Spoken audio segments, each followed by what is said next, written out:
Today is a time for all of us to honor and celebrate Dr. Martin Luther King Jr.'s work through the civil rights movement and beyond.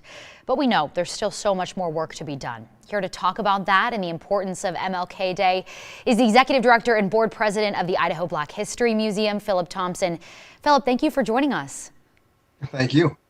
So tell us, what does this day represent for those that don't know? I know his birthday is the 15th. We always celebrate on this Monday afterwards. What does it mean? The biggest thing I try to stress, especially to my child, I have a 10-year-old daughter, is that the notion of it's just a day of service, right? We can't sit back and celebrate and act like that we have a ribbon and then everything has been rectified and fixed. But this is a chance to like kind of dig in and take inventory and figure out what it is we need to do to contribute to making society as a whole better than it was yesterday, the day before, et cetera. Yeah, absolutely. What do you think the most important aspects of MLK Day are? I know you talked about service.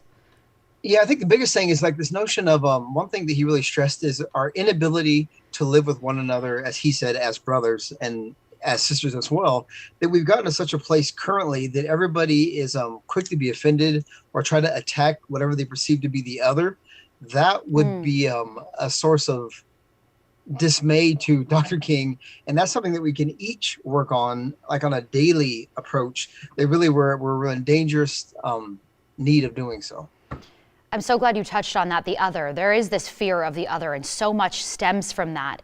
Do you feel like in the times we're living in that the work that he did, the foundation that he laid, is so important as we continue this fight for equality and for equity and for justice? So, and that's like a catch-22, right? Because if you look at anything statistically speaking, we are far less violent of a country than we've been in any time.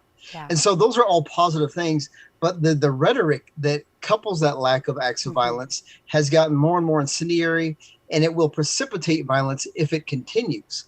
I think part of the problem are two of the words that you like keyed in on is this equity and equanimity or equality are oversimplifications of a very complex issue. People often talk about systemic whatever, but they don't really get into how deeply seated and how complex a system is and the thousands of variables that go into it. And it's not as simple as us versus them. There's like a myriad of different variations within that group that we've got to quit looking at things through this lens of these large group dynamics. That's part of a problem, is it may sell books and book tours, but it doesn't fix anything. Yeah. You're talking about in regards to like addressing the root of systemic racism or systemic injustices, that sort of thing. Anything in that, like, we want to look at like this, the current speak as far as like we're trying to fix these social ills, but then we have these overly ambiguous, amorphous ideas of who is in need of that help. When, let's be completely honest, if someone were to look at the numbers, we are far better off as a country as a whole as we were in the 60s.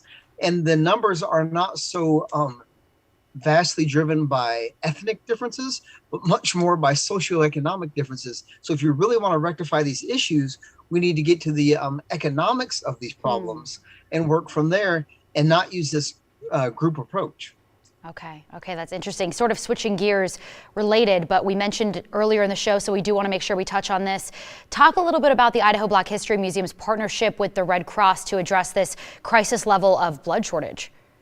There's nothing more salient to the need of blood. Like blood is life. Life needs blood. And then right now we're at a critical shortage as far as that nation goes. We're in the middle of a pandemic. If you suffer just a simple car wreck and you needed to get a blood transfusion or a blood donation, there's scarcity. People uniformly need it. We all need to pitch in to rectify this. So it's incumbent upon each and one of us who can spare some blood, do something for our fellow human. And this can actually like uplift us as a whole and perhaps bring us together a bit, trying to fix this first social ill and then move on from there. Because we can all uniformly agree that blood is essential for life. And that if we can spare one or save one, we should all jump into that to do so. Last question, how can people learn more? How can they sign up? Is it as simple as just contacting you guys? We have on our website and on the Red Cross as well, that they're doing a virtual blood drive for the next 90 days because obviously we can't do one in mass because of the pandemic. And so please look at the IVHN website and Red Cross and go donate.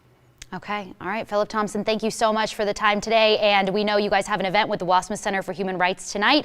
Virtual concert, 7 o'clock. We've got more information on our website, ktvb.com. Thanks so much. Thank you.